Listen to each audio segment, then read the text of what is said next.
তোমাকে এই মার বংশের আদলে নিজেকে গড়ে নিতে হবে। পরিবেশ পরিস্থিতি অনুযায়ী তোমাকেই বদলাতে হবে নিজেকে। মা লক্ষ্মী, তোমাকে আমি একটা দায়িত্ব দেব। চন্দ্র যেন বিপথে চলে না যায় সেটা দেখার দায়িত্ব তোমার। আমার মনের উপর তো বাবা মশাইয়ের জোর চলবে না, কিছুতেই না। জোর করে নয়, নিজের মনের ভেতর থেকেই একদিন আপনাকে বিশ্বাস করতে হবে। আমাদের মতো করেই আপনি একদিন বিশ্বাস করবেন, করবেনই।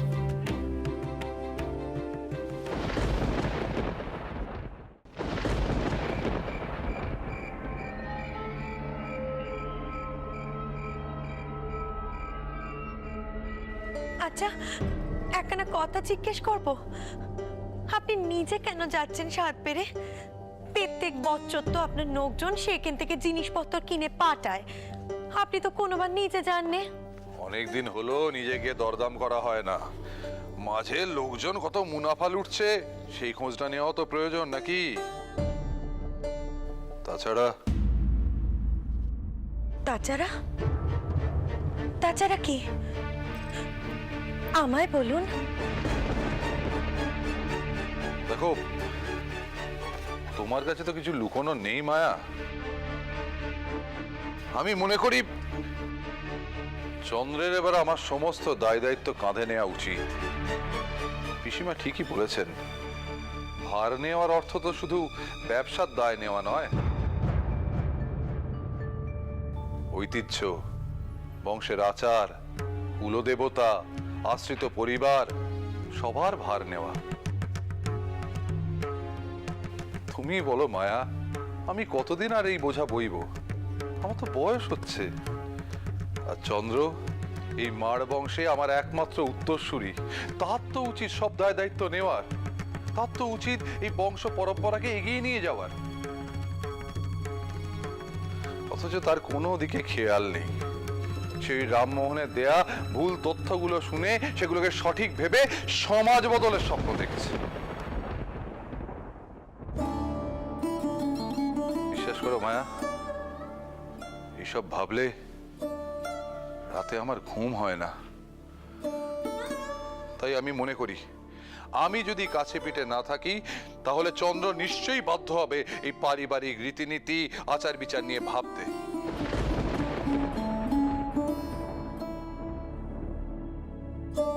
আর মায়া, তুমি এবার বৌমাকে একটু প্রস্তুত করো, তারও বোঝা উচিত সংসার ধর্ম আসলে কি। ছোট বৌমা কি পারবে চন্দ্রকে বোঝাতে? আমরা কেউই যে তাকে বোঝাতে পারলাম না। পারলে সেই পারবে মায়া, তার মধ্যে ঈশ্বর বোধ আছে। ছোট বৌমাই পারবে চন্দ্রের এইসব সমাজ বদলের স্বপ্ন ছাড়িয়ে তাকে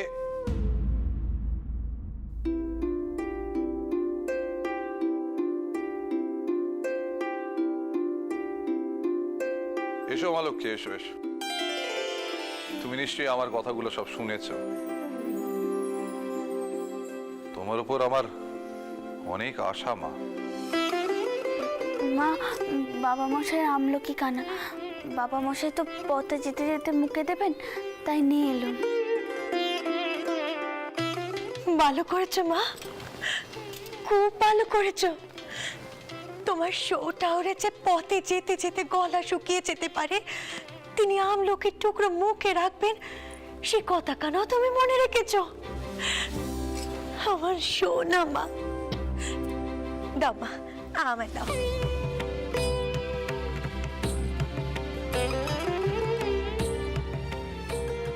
মা লক্ষ্মী,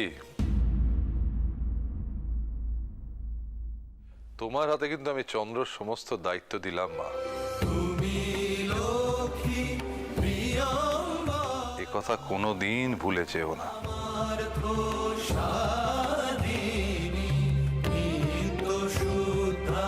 প্রেমময়ী কমলে কামিনী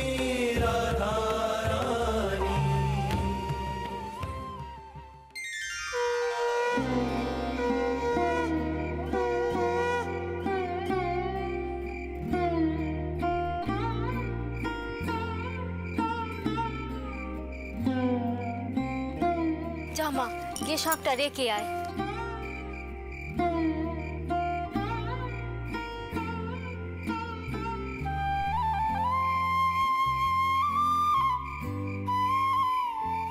সন্ধে হয়ে গেল, জমিদার বাড়ির থেকে মানুষটা এখনো ফিরলেন নে। কেন যে এত দেরি হচ্ছে? রাম, ও রাম! ডাকছো মা? হ্যাঁ বাবা, এদিকে আয় তো। শোন না, গায়ের শেষ মাথায় গিয়ে একবার দেখে আয় তো তোর বাপ ফিরছেন কিনা। আর শোন, যাওয়ার সময় মশালখানা নিয়ে যা, বাপকে পথ দেখে নিয়ে আসবি। আজ সকাল থেকে আমার ডান চোখখানা বড্ড নাচছে। জানি নে আজ রঘুবীর আমার কপালে কি লিখেছেন। ও মা, হাঁ করে তাকিয়ে আছিস কি? যা। এই তো বাবা এসেছে।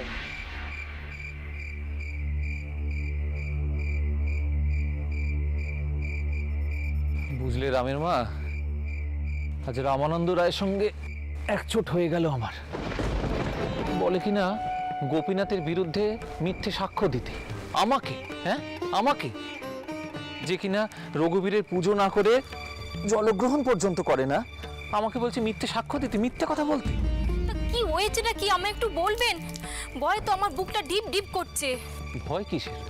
বলি ভয় কিসের? রঘুবীরের ওপর বিশ্বাস নেই? গোপীনাথের এই বাঁশঝাড়ে জমিটা বলে কিনা জমিদার মশাই কিনে নিয়েছে। এত বড় মিথ্যে কথা, আর আমায় বলে মিথ্যে সাক্ষ্য দিতে। কেন? আমার কি অধর্মের ভয় নেই? এসব কথা এখন থাকতো। বলছি আপনি বরং বইকেলি দিয়ে মুখে কিছু কার্টুন দেখি। সকাল থেকে তো কিচ্ছু কাননি কো, মুখ কানা একেবারে শুইকে আছে। ঠিকই বলেছ, যাই আমি।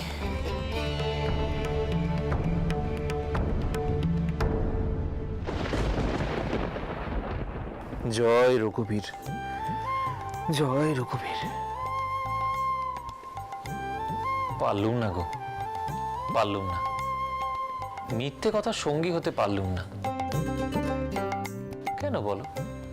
তুমি তো শিখিয়েছো সত্যের পথে থাকতে, সুবিচার করতে। প্রভু, আমি কি কিছু ভুল করে ফেললুম? ভুল কেন করবে গো? তুমি তো ঠিকই বলেছো। তুমি? আমি তো তোমার কাছেই আসতে চাই, কিন্তু এই গায়ে আসতে পারবো না। আর তুমিও এই গা ছেড়ে যেতে চাইবে না। তাই তো বাপু, তোমার সঙ্গে একটা খেলা খেলতে হলো। তুমি আমায় নিয়ে খেলছো? এ আবার কেমন কথা? আমি কোথায় চিন্তা করছি যে... এত চিন্তা কেন করছো গো? আমার চিন্তা আমাকেই করতে দাও। মনে রেখো, সত্যের জয় সর্বত্র। আগুনে না পুড়লে সোনা কি সোনা হয়? তুমি কে গা? কি চাও আমার কাছে? আপাতত প্রসাদ দাও দেখি, দুটো বাতাসা দাও দেখি। তখন তুমি আমায় কোন পথে নিয়ে গেলে বলো তো? আহা, কি সুন্দর ছায়া ঘেরা পথ, ঠান্ডা বাতাস। ও মা, তারপর তুমি ঘুরে তোমাকে আর দেখতেই পেলুম নি। এ কি, তুমি হাসছো কেন? তোমাকে আমি কত খুঁজলুম তুমি জানো? আমাকে খুঁজতে হবে না গো, আমি নিজেই তোমাদের কাছে আসছি। ভয় পেও না, আমি আছি তো। যা হচ্ছে, যা হবে, সব ভালোর জন্যই হবে।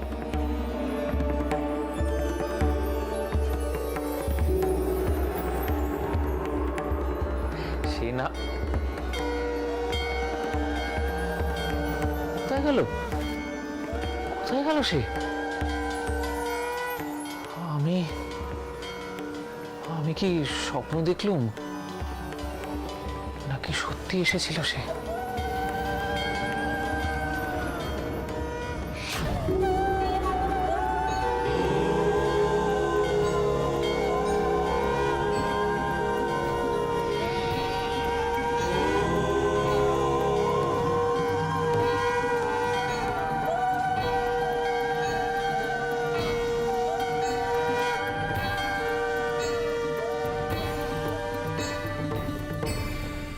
পড়ে যাচ্ছিলে তো?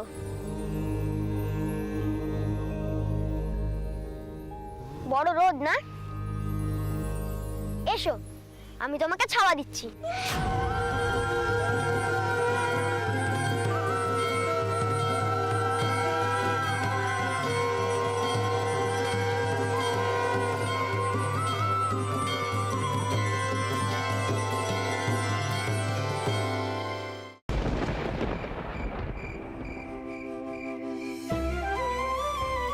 কল্যাণ হোক, কল্যাণ হোক।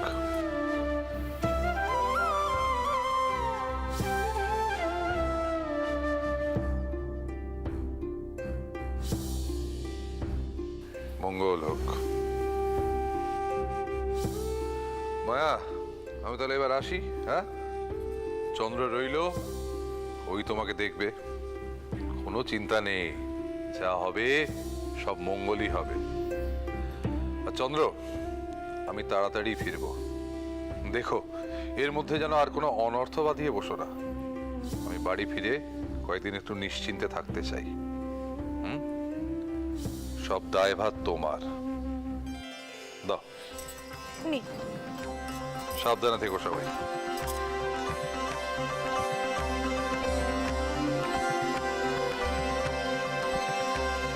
জয় জনার্দন, জয় জনার্দন।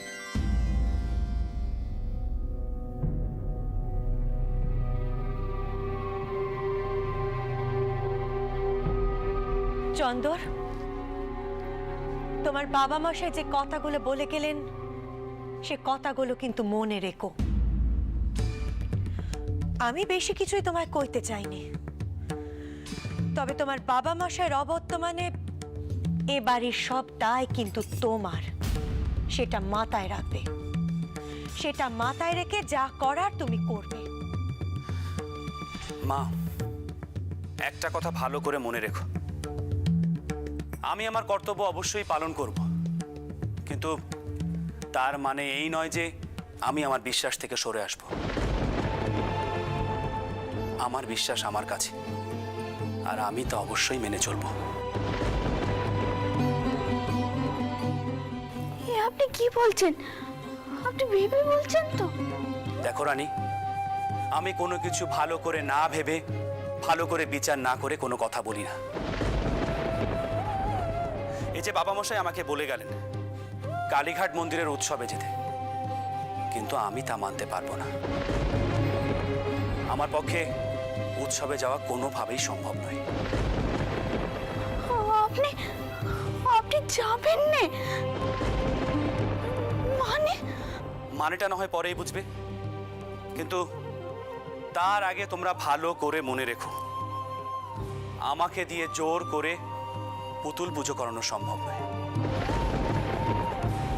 কারণ আমি বিশ্বাস করি ভগবান নিরাকার, আর তিনি কোনো পাথরের মূর্তিতে আবদ্ধ থাকতে পারেন না।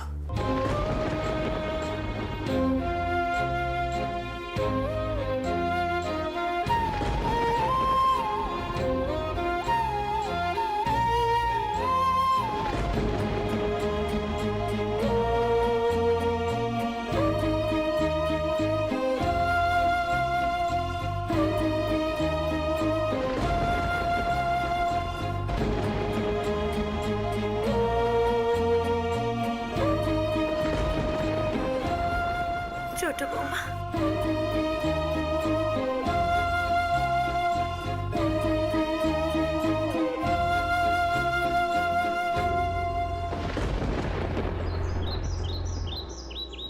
আমাদের সবাইকে একজোট হতে হবে, আমরা যেন কেউ কারোর বিরুদ্ধে মিথ্যে সাক্ষ্য না দিই। কিন্তু তুমি যেমনটা বলছো তেমনটা কি আর হবে চাটুর্যে? জমিদারের ভয়ে কেউ না কেউ ঠিক রাজি হয়ে যাবে মিথ্যে সাক্ষী দিতে। আপনি আমাকে বাঁচালেন ঠাকুর, আপনি সাক্ষী দিলে আমার অত বড় বাঁশঝাড় জমিদার কেড়ে নিত। মিথ্যে সাক্ষ্য আমি কোনোদিন দিতে পারবো না গোপী। যে মুখ দিয়ে ভগবানের পূজার্চনা করি সেই মুখ দিয়ে মিথ্যে কথা বলবো? তারপর রঘুবীর আমার হাতে আর পুজো গ্রহণ করবেন? জমিদার কিন্তু সহজে তোমায় ছাড়বে না ক্ষুদিরাম। ও কিন্তু মহা মামলা বাজলো ওই রামানন্দ রায়। তুমি ওর হয়ে মামলায় সাক্ষী দিলে না, তাই তো ভয় হচ্ছে ও তোমার পেছনে না পড়ে। একটু সাবধানে থেকো ক্ষুদিরাম, আর চোখ কানটাও খোলা রেখো। মামলা হলে কিন্তু বিপদে পড়বে। আমার কোনো বিপদ নেই খুড়ো, আমার মাথার ওপর রঘুবীর আছেন, রঘুবীর আছেন বুঝলে। উনি যেমনটি রাখবেন তেমনটি আমি থাকবো। আমার ভয় বলো ভরসা বলো সব কিছুই তো রঘুবীরের পায়ে নিবেদন করে দিয়ে বসে আছি। উনি আমায় ফেলবেন না, এইটুকু বিশ্বাস আমার আছে।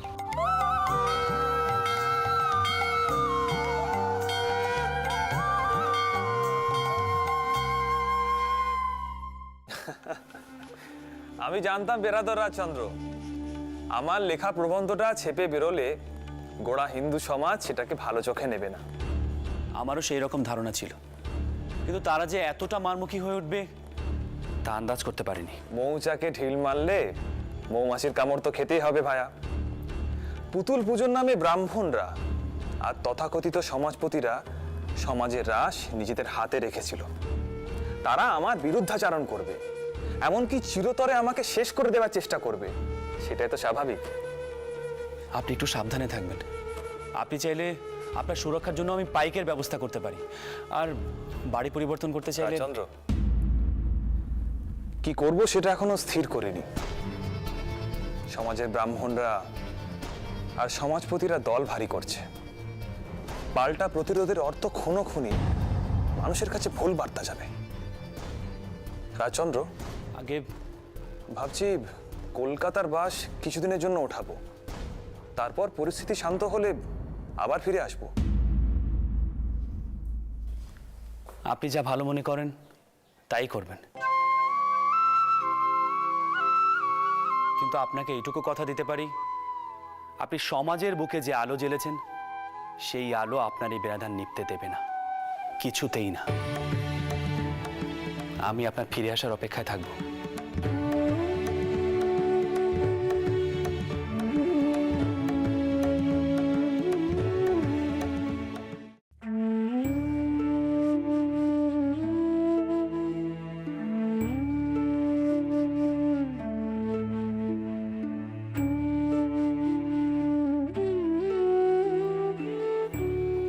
নিন, কে নিন।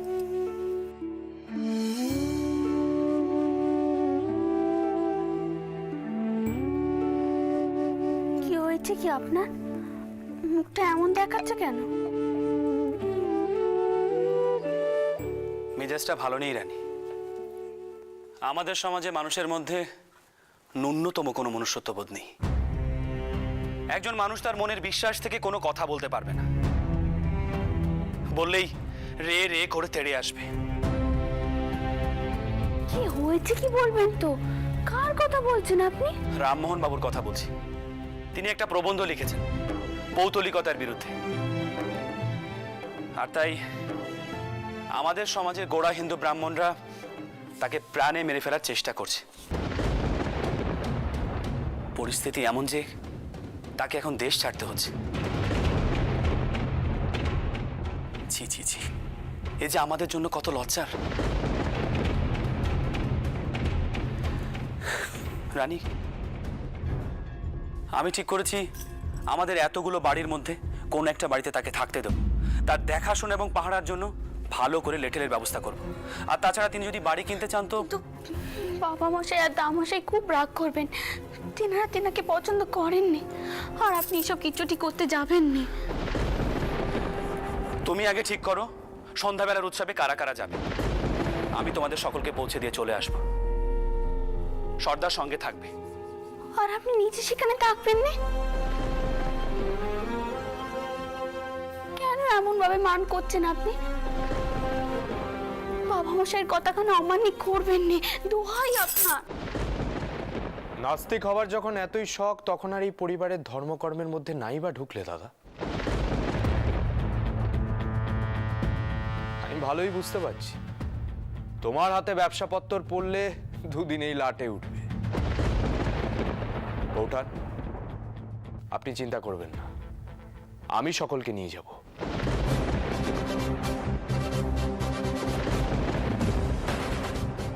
নাস্তিকের পায়ের ধুলোতে পবিত্র স্থান অপবিত্র হোক, এটা আমি চাই না।